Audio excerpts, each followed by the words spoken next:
8 horas em ponto, eleições 2018, com o compromisso de levar ao eleitorado sergipano as propostas dos candidatos ao governo do estado. Hoje é o quinto dia em que a TV Atalaia Record TV abre espaço para a série de entrevistas com os candidatos. O quinto a ser entrevistado, por ordem de sorteio, é o Márcio Souza, do Partido Socialismo e Liberdade, o PSOL. Bom dia, bem-vindo à TV Atalaia Record TV. A gente agradece sua presença aqui e eu já começo essa rodada de sabatinas te perguntando sobre segurança pública, já que atua também nessa mesma área. Quais são os seus projetos, as suas ações para melhorar a segurança pública no estado de Sergipe? Bom dia. Bom dia, Tamires. Bom dia a todos os sergipanos, sergipanas. A segurança pública tem se tornado, nos últimos anos, o grande problema, não só de Sergipe, mas também do Brasil. Como atuo na segurança pública há mais de 20 anos, o nosso governo terá um grande compromisso com esse setor. Um setor que precisa ser modificado do ponto de vista do modelo de segurança pública. Um modelo que precisa ter a prevenção como objetivo principal, a aproximação com a comunidade, fortalecimento dos conselhos de segurança, como também ampliar, sobretudo, os investimentos em inteligência. Precisamos também ampliar o policiamento nas regiões litorâneas, Um estado que precisa do turismo para desenvolvimento, precisa ampliar o batalhão de turismo para a região sul, litoral sul e também para o litoral norte. Precisamos ter a clareza de que o combate às drogas, como é feito o modelo nacionalmente e também aqui em Sergipe, ele penaliza as comunidades mais pobres, os negros e da periferia. Então nós precisamos ter outra relação com toda essa problemática que é o tráfico de drogas. Qual seria, então, essa outra relação, essa outra vertente de entender o tráfico de drogas e também prevenir? Porque existe a política de punição, quando o problema já existe, e também existe a política de prevenção, para prevenir a violência e o crescimento do tráfico de drogas, principalmente nas áreas mais pobres. Quais seriam, então, essas ações para a prevenção da violência e tráfico de drogas? Primeiro, nós vamos valorizar o homem e a mulher da segurança pública, Hoje nós temos, dentro da segurança pública, sobretudo na Polícia Militar, um crédito de alimentação muito baixo. Nós temos também falta de condições de trabalho e investimentos, por exemplo, no treinamento. O policial, nas suas formações, dá 10 tiros. O policial não tem uma formação e um treinamento intenso em defesa pessoal. E também, sobretudo, na questão dos direitos humanos. Nós precisamos ampliar esses investimentos, sobretudo nas questões dos vulneráveis, mulheres, crianças, porque a violência familiar também tem sido um dos focos de crescimento, além dos homicídios. Lembrando que, além de policial, ele é também economista, por isso é importante frisar que, nesse país em que se tem aí milhões de pessoas desempregadas, aqui em Sergipe, dados recentes mostram que 170 sergipanos estão desempregados.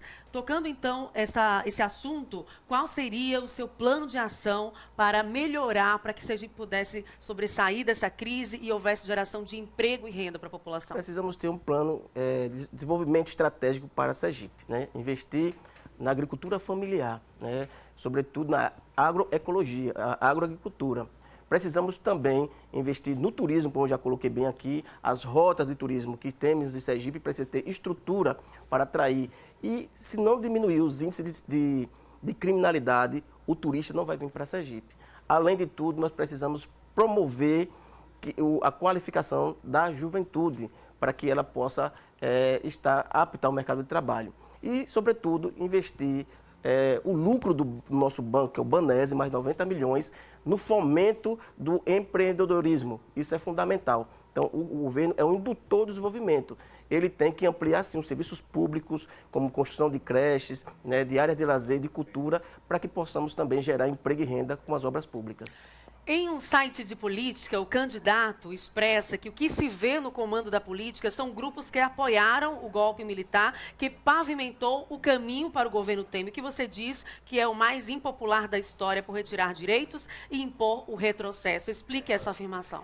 Exatamente, Tamires. Em Sergipe, nós temos os representantes do governo Temer e aqueles que pavimentaram o golpe, votaram no impeachment de uma presidente eleita democraticamente e colocaram lá um governo ilegítimo. Nós, do PSOL, fazemos a análise dessa conjuntura e fomos às ruas em 2017, em todas as greves gerais, junto com o setor progressista. Então, nesse momento, o setor progressista, que faz as lutas junto com a juventude, precisa entender que não deve escolher o menos pior, mas com certeza, com 9 candidaturas, teremos segundo turno e a candidatura de Márcio Souza, do PSOL, da esquerda, é uma candidatura para dialogar com o setor progressista, para mostrar a ele que não dá para manter a mesmice que está em Sergipe. Sobre a questão da economia, eu citei aqui sobre o desemprego, só uma ressalva, são 70 mil pessoas desempregadas, 170 mil pessoas desempregadas aqui em Sergipe. Em relação a saneamento básico e infraestrutura, qual é o seu plano de governo? Sergipe ainda tem um déficit a questão do saneamento básico, né, tratamento de água, de esgoto. Então, para que isso consiga ampliar, primeiro, vamos manter a DESO, não vamos privatizar a DESO, né? Vamos buscar dentro do Ministério das Cidades, e aí a bancada de Sergipe precisa entender que o principal não é fazer festa, o principal é termos emendas, né, de bancada para que possamos realmente fortalecer o saneamento básico, porque ele melhora muito a saúde pública, as condições ambientais e respeito ao meio ambiente também. Então, será, com certeza, uma prioridade. Mas hoje nós temos uma realidade que é a PEC, né, que limita os gastos sociais e, com certeza, com esse governo que está aí, esses investimentos na área de infraestrutura estão cortados. Precisamos ter essa consciência de que o próximo Congresso, os próximos deputados federais e senadores de Sergipe precisam contribuir para que essa medida seja revogada. Sobre saúde, o que pretende fazer, se eleito for, para melhorar o atendimento, principalmente no tocante à saúde básica para a população de Sergipe? Temos que ter compromisso. Governos anteriores ampliaram as unidades de saúde. Nós precisamos promover a saúde, valorizando, primeiro, o servidor da saúde, que também está, como eu estou, enquanto servidor com salários atrasados. Precisamos também ter uma saúde pública e não terceirizar, e não privatizar esses serviços. Precisamos investir na especialização, precisamos investir também nessa questão da saúde básica, fazer parcerias com municípios para que eles possam efetivamente ofertar serviços para que não tenha uma superlotação nos hospitais esses que não têm especialidades como a ortopedia. Então, nós precisamos ter essa clareza. Não vamos entrar na ilusão de construir um hospital do câncer sem ter condições. Precisamos promover a saúde básica das populações mais carentes, que precisam de um SUS fortalecido e com mais investimentos, porque o SUS precisa de mais recursos para poder ampliar os serviços que são demandados pela sociedade sergipana. Esses outros recursos que o senhor quer dizer, vai além da estrutura, quais seriam então esses recursos? Então, os recursos, primeiro, como voltando à PEC que foi aprovada, que limita os investimentos. Então, eu tenho 4 filhos e um neto. Então, à medida que meus filhos e meus netos, por exemplo, tenham demandas, eu não vou poder ampliar esses recursos, porque o próprio governo já vai cortar esses recursos. Segundo ponto, vou chamar a população para que ela possa decidir. Os royalties, né, do petróleo e do gás e o lucro do Banese, eles serão colocados em um plebiscito para que a população decida para onde vão esses recursos, que são recursos oriundos da produção do gás e do petróleo, que são recursos que não são renováveis, e do lucro do nosso banco, que é muito importante, que é o Banese. Qual é a sua opinião sobre essa polêmica que se discute no Brasil atualmente sobre porte de arma de fogo? Veja, enquanto policial militar, enquanto agente do Estado, eu defendo que o Estado, os seus agentes, tenham sim o porte de arma, né, letal, que ainda é necessário, que tenha outras medidas progressivas para combater, né, o avanço progressivo da força. Mas para a sociedade, nossa posição é que a sociedade não precisa ter o armamento disponibilizado. O Estatuto atual dos Armamentos já confere ao cidadão o direito de ter a posse. Então, nos ditames da lei atual, está correto. Não dá para fazer um discurso ilusório de que ao porte da arma, né, na cintura do cidadão, vai ter mais segurança, vai gerar a paz social. Isso não vai acontecer. Precisamos que uma cultura de paz casada com a sociedade civil organizada e o Estado, para que possamos não só a população urbana, mas sobretudo a população rural, porque a criminalidade tem migrado do setor urbano para o rural e lá está sobretudo essa demanda por armas. Sobre educação, importante pilar para o desenvolvimento de qualquer sociedade, quais são os seus projetos? Primeiro, valorização do magistério público, né? Os professores estão com sua carreira totalmente prejudicada nos últimos anos, sem incentivo e estímulo para podermos melhorar sua formação.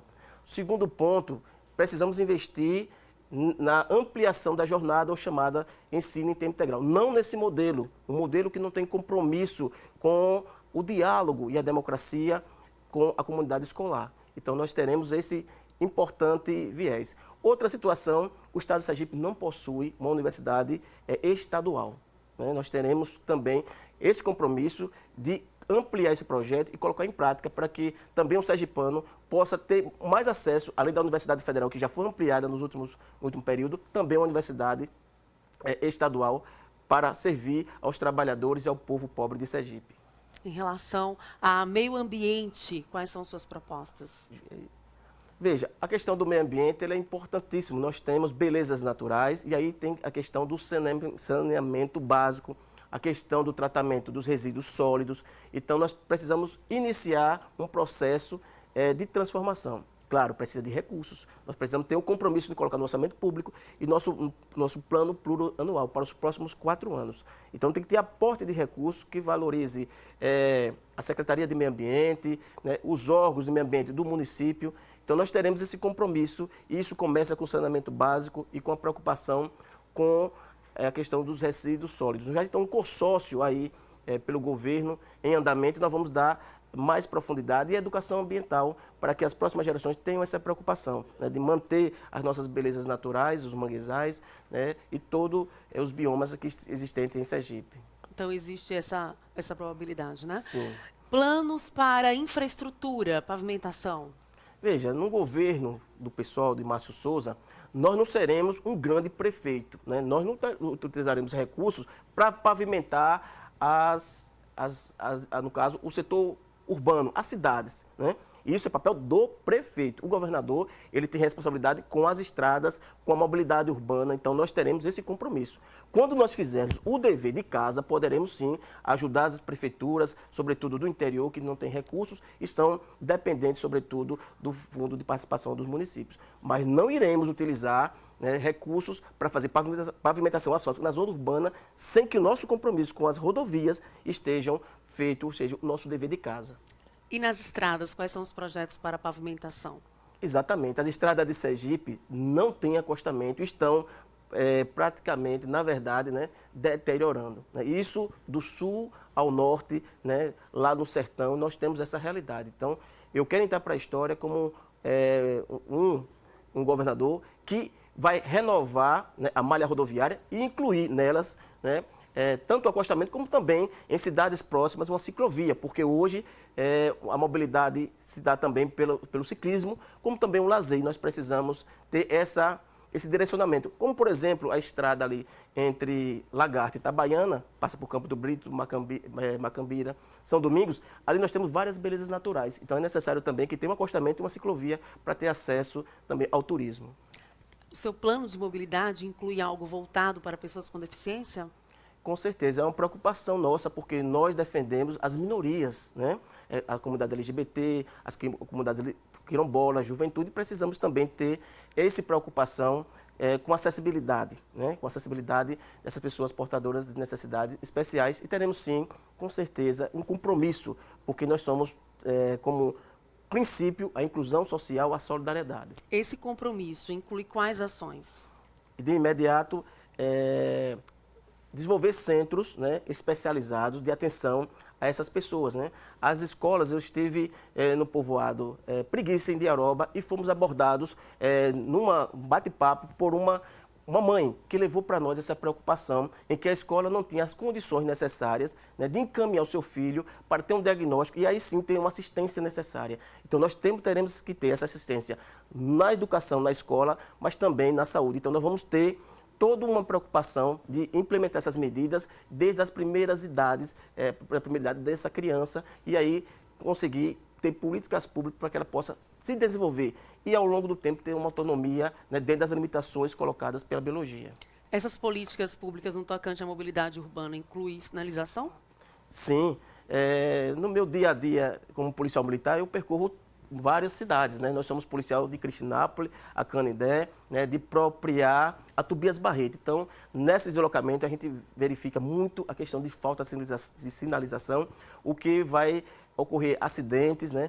Prejudica também o escoamento da produção. Então, sinalizar as rodovias estaduais é fundamental e também para a segurança pública é necessário monitoramento, né? Sobretudo, no caso dos entroncamentos das rodovias, precisa ter também monitoramento para acompanhar os deslocamentos de possíveis criminosos. Uhum. O senhor tem agora 20 segundos ainda, caso queira usar, para terminar o seu pronunciamento. Eu quero agradecer, porque foi um momento importante para o povo sergipano saber que Márcio Souza, policial militar, economista, pós-graduado em gestão pública, um sergipano da instância, está com toda a vontade de fazer diferente e enfrentar essas elites que sempre estiveram no poder e são golpistas. O seu tempo acabou, agora o senhor tem 1 minuto para as considerações finais. Ontem estivemos no nosso primeiro comício com Boulos, né? Nosso candidato a presidente, junto com a nossa companheira Guajajara, na vice. Tivemos lá todos os movimentos sociais que dão apoio a esse projeto. Mas o pessoal sozinho não é suficiente. Nós precisamos ter uma aliança maior, uma aliança popular, uma aliança com o campo progressista, que foi às ruas. Então, nós teremos esse compromisso de debater, né, o nosso projeto e, como nós teremos pouco tempo pela legislação, nós agradecemos esse momento e que procurem Márcio Souza nas redes sociais, para que possamos, no embate dos problemas objetivos e reais da sociedade, procurar soluções palatáveis e possíveis para Sergipe. Sergipe é um estado que tem petróleo, que tem um povo trabalhador e precisa ter mais dignidade, esperança e, sobretudo, dignidade humana. Esse será um governo da solidariedade. O senhor tem 3 segundos, caso queira usar. Apenas agradecer, Tamires, pela sua gentileza e de toda a produção.